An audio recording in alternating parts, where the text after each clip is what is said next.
ukuthi kunyalo nje nami bangifika ekhaya senginesayela ukuthi lelawini lami sengakhona ukuthi seeding yami iyenziwe ngabhambu kanye nale basket ekwashela ngithenga lapha bathi kasathane nga120 baht nyalo sembonile ukuthi iyabhamba utawugcina futhi ngeyiphi noma ungathola lithi taqhubeka ngisebenzele mina engimkhiqizo senta ngabhambu phinde futhi nalamalambu ethu sikasukela bamasoso sabantu akhanye kakhulu but siyakhona ukuthi sakhe nabathi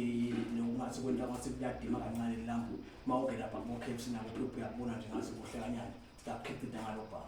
awufuthi atisha leminyaka yethu ukuthi njengoba usikhuluma nje nyalo imakethe seyikhona abalungele ukulima baba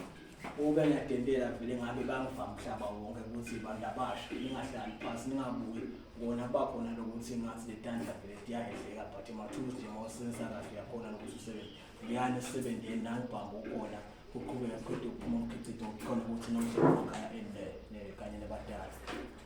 Siyabonga mina khona into yokusele ucabanga ukuthi bongathanza ukubeka nje. Ngicabanga ukuthi nje sekungaba kubonga ukuthi ngifunda isikole uhambe kahle sengingaqela nje ukuthi bona ngivile emakhulunywa ngalamathulusi kwanyalo sasesakhule manpower but ngivile ukuthi akhona lamathulusi la ngendawo yomsebenzi kube lula especially nje mawusamhleketa lo bhambo nalokuthi waphela